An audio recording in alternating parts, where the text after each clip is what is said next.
Hi guys, எல்லாருக்கும் வணக்கம். நான் காஜி குக்கிங் உலகிலேருந்து நீங்கள் எல்லோரும் சூப்பராக இருப்பீங்கன்னு நினைக்கிறேன். ஸோ அந்த சூப்பரான நாளோட இன்றைக்கு கேரட் கேக் செய்து காட்ட போகிறேன். உங்களுக்கு இந்த ஷேப்பை பார்த்தாலே தெரியும் என்ன மாதிரி கேரட் கேக் செய்ய போகிறேன்னு சொல்லி.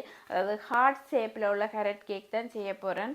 நான் செய்யும் பொழுதே உங்களுக்கு காட்டிக்கொள்கிறேன் என்னென்ன பொருட்கள் தேவை செய்கிறதுக்குன்னு சொல்லி. அதாவது கேரட் கேக் நல்ல ஒரு ஹெல்த்தியான கேக்கும் கூட அதாவது நல்ல சுவையோடு இருக்கக்கூடிய கேக்கு. மேலுக்கு நான் சீஸில் டெக்கரேஷன் போட போகிறேன்.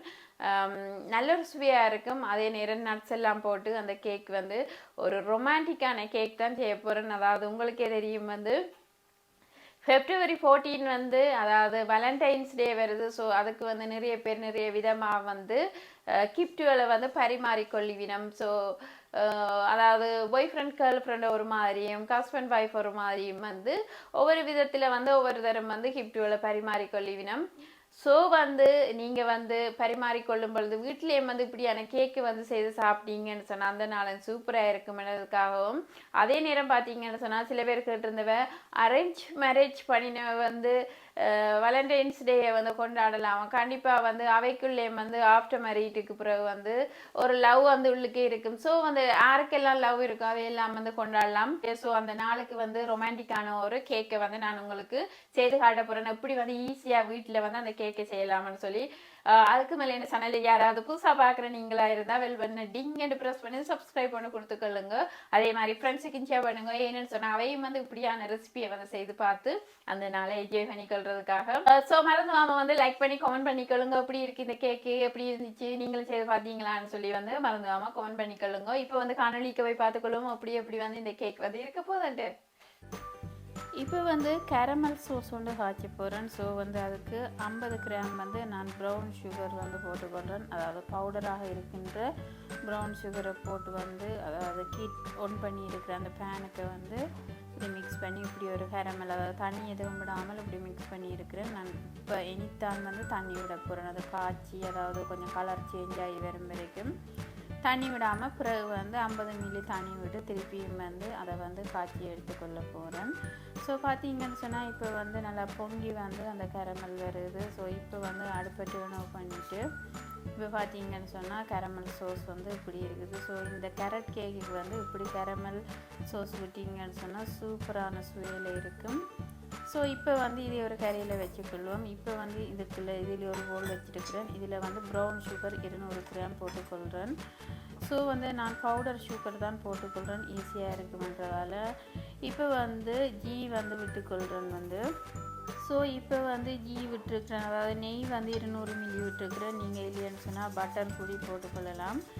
ஸோ அன்சால்டட் பட்டர், அதாவது உப்பு இல்லாத பட்டர் போடுங்க. இல்லைன்னு சொன்னால் கீ விட்டுக்கொள்ளலாம், இல்லைன்னு சொன்னால் ஒயிலும் விட்டுக்கொள்ளலாம். இப்போ 3 முட்டைகளை இதுக்குள்ளே அடித்து ஊற்றிக்கொள்கிறேன்.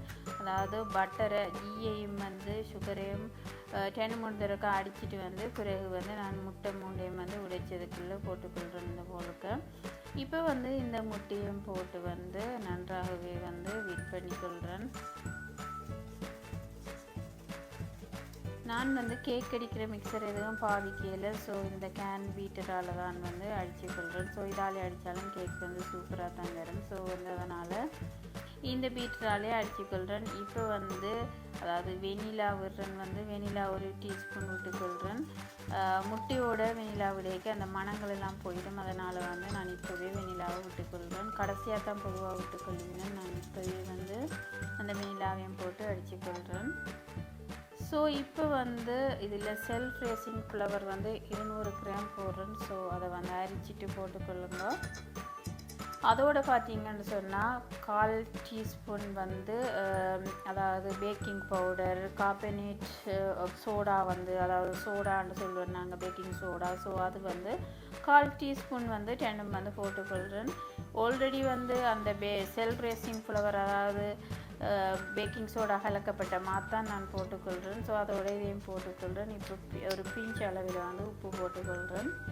இப்போ பார்த்தீங்கன்னு சொன்னால் ஸ்பைசி, அதாவது ஸ்பைசி பவுடர் வந்து இருக்குது, கடைகளில் விற்கப்படுது. ஸோ அதுவும் வந்து போட்டுக்கொள்கிறேன்.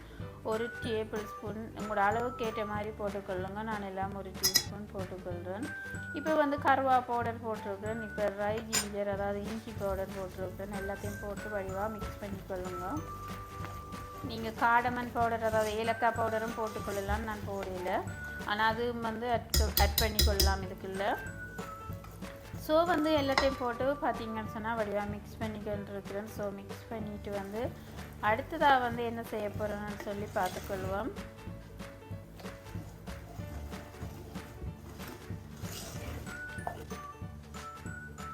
இப்போ வந்து நான் கேரமல் சோஸ் வந்து விட்டுக்கொள்கிறேன். அந்த காய்ச்சின சோஸ் இருக்குதானே, ஸோ அதை வந்து விட்டுக்கொள்கிறேன். அதுன்ற அளவு வந்து நான் 50 கிராம் சுகரில் தான் காய்ச்சியிருந்தேன். நான் 50 மில்லி தண்ணி விட்டு, ஸோ அதை வந்து இதில் மிக்ஸ் பண்ணிக்கொள்கிறேன். அது காய்ச்சி வரும்பொழுது ஒரு 25 மில்லி அப்படி தான் இருக்கும். ஸோ வந்து அதையும் ஆட் பண்ணிக்கொள்கிறேன். இப்போ அதாவது ரேஷன் கேஷ்யூ நட்ஸ் வந்து போட்டுக்கொள்கிறேன். ஸோ வந்து டேட்ஸும் வந்து இதோட ஆட் பண்ணிக்கொள்கிறேன். அதாவது இப்போ வந்து கிரேட் பண்ணி வச்சுருக்கிற கேரட்டையும் வந்து இதுக்குள்ளே போட்டுக்கொள்கிறேன். எல்லாத்தையும் போட்டு வடிவாக மிக்ஸ் பண்ணிக்கொள்ளுங்க. கேரட் கேக்கு கண்டிப்பாக கேரட் இருக்கணும். ஸோ வந்து எல்லாத்தையும் போட்டு ட்ரை ஃப்ரூட்ஸ் எல்லாத்தையும் போட்டு, அதாவது நான் ரேசன் மட்டும்தான் போட்டிருக்கிறேன், முந்திரி வத்தல் மட்டும்தான் போட்டிருக்கிறேன். ஸோ எல்லாத்தையும் போட்டு வடிவாக மிக்ஸ் பண்ணிக்கொள்ளுங்க. பார்த்தீங்கன்னு சொன்னால் ஒரு கேக்கிൻ്റെ டெக்ஸ்சருக்கு வந்திருக்குது அந்த மா.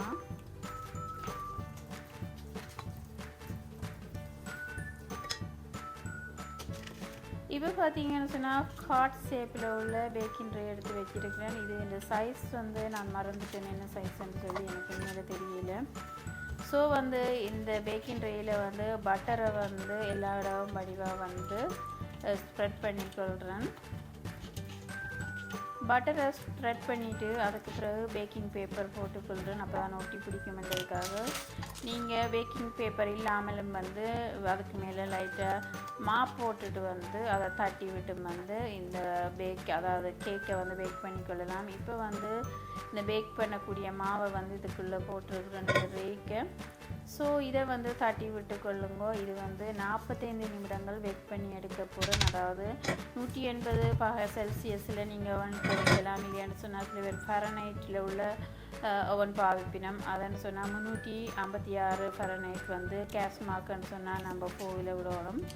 ஸோ வந்து 45 நிமிடங்களுக்கு பிறகு பார்த்தீங்கன்னு சொன்னால் இப்படி இருக்குது இந்த கேரட் கேக்குண்டு.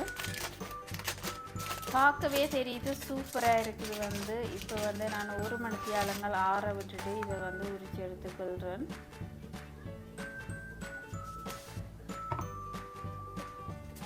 இப்போ வந்து இதுக்கு வந்து ஒரு ஐசிங் போட போகிறேன். 250 கிராம் வந்து க்ரீம் சீஸ் போடுறேன். 150 கிராம் வந்து ஐசிங் சுகர் போட்டுக்கொள்கிறேன். அதோட வந்து லெமன் செஸ்ட் வந்து, அதாவது லெமனின் தோல் பகுதி வந்து உறைஞ்சி போட்டுக்கொள்கிறேன், சுவைக்காக, அந்த ஃப்ளேவராக இருக்குமென்றதுக்காக. ஸோ வந்து முதல் இந்த சீஸை வந்து வடிவாக மிக்ஸ் பண்ணிக்கொள்ளுவோம். நல்லா ஸ்மூத்தாக வந்து மிக்ஸ் பண்ணி எடுத்துக்கொள்வோம். இப்போ வந்து 150 கிராம் ஐசிங் சுகரை வந்து நான் அரிச்சு போட்டுக்கொள்கிறேன். எப்போவும் அரிச்சு போட்டுக்கொள்ளுங்க, அப்போ தான் நல்லது, ஏன்னா கட்டி போட்டுக்கொள்ளும். ஸோ இதையும் போட்டு வடிவாக மிக்ஸ் பண்ணிக்கொள்ளுங்க. இப்போ வந்து லெமன் ஸ்கின்னை பார்த்தீங்கன்னு சொன்னால் அந்த செஸ்ட்டுன்னு சொல்லப்படும் அந்த ஸ்கின்னை வந்து இதுக்குள்ளே போட்டுக்கொள்கிறேன்.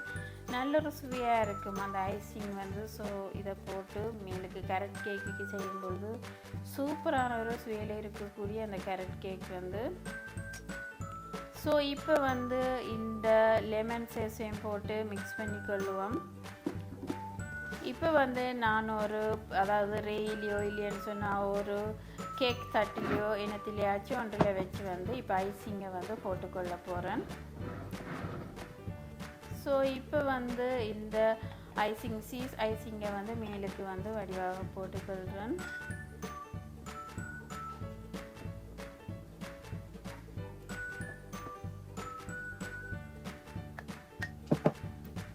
ஐசிங்கே போட்டு வந்து வடிவாக எல்லா இடமும் தட்டி விட்டு பரவி கொள்ளுங்க. அதுக்கு பிறகு வந்து வால்நட்ஸ் வந்து நான் சின்ன சின்ன பீஸாக வெட்டி வச்சுருந்தேன். அதாவது கேரட் கேக்கு இந்த வால்நட்ஸ் வந்து ஒரு ஸ்பெஷலான ஒரு நட்ஸ்ன்னு சொல்லப்படுது. ஸோ கேரட் கேக்குக்கு அப்போ வால்நட்ஸ் தான் போட்டுக்கொள்ளிக்கணும். ஸோ அதை வந்து ஸ்மால் பீஸாக வந்து கட் பண்ணி அதை வந்து மேலுக்கு போட்டுக்கொள்கிறேன். அதே நேரம் ஸ்ட்ராபெரி வந்து வச்சுக்கொள்கிறேன். ஸ்ட்ராபெரி வந்து நல்ல ஒரு ரொமான்டிக்கான கலரை கொடுக்கும். இப்போ பார்த்தீங்கன்னு சொன்னால் வால்நட்ஸை வந்து ஸ்மால் பீஸாக வெட்டி வச்சுருந்தேன் நான். ஸோ அதை வந்து போட்டுக்கொள்கிறேன்னு அந்த டொப்பில். அதுக்கு பிறகு வந்து நான் ஒரு மணித்தியாலம் ஃப்ரிட்ஜுக்கு வைக்கிறேன். ஸோ ஃப்ரிட்ஜில் வச்சுட்டு பிறகு தான் வெட்டி எடுத்துக்கொள்ள போகிறேன். நீங்கள் சொன்னால் அந்த ஐசிங் வந்து அப்போ தான் வந்து கொஞ்சம் இறுகின தன்மையாக வரும். ஸோ இப்போ வந்து ஸ்ட்ராபெரியை டெக்கரேட் பண்ணிவிட்டு வந்து இப்போ ஃப்ரிட்ஜுக்குள்ளே வச்சுக்கொள்வோம். ஸோ வந்து 2 மணித்தியாலங்கள் கழித்து வந்து அந்த கேக்கை எடுத்து பார்க்கும் பொழுது சூப்பரான ஒரு ரொமான்டிக்கான ஒரு ஹார்ட் ஷேப்பில் உள்ள கேக் வந்து செய்து காட்டியிருக்கிறேன். இப்போ வந்து நான் உங்களுக்கு வெட்டி காட்டுறேன். இந்த வீடியோ வந்து உங்களுக்கு பிடிச்சிருந்தால் லைக் பண்ணி கமெண்ட் பண்ணி சப்ஸ்கிரைப் பண்ணிக்கொள்ளுங்க. புதுசாக பார்க்குற நீங்களாக இருந்தால் வெல் பட்டனை வந்து டிங்னு ப்ரெஸ் பண்ணி ஒரு சப்ஸ்கிரைப் பண்ணி கொடுத்துக்கொள்ளுங்க. அதே மாதிரி ஃப்ரெண்ட்ஸுக்கும் ஷேர் பண்ணுங்க. அவையும் வந்து இப்படியான கேக்குகளை செய்து பார்த்து அந்த நாளை என்ஜாய் பண்ணிக்கொள்வதற்காக.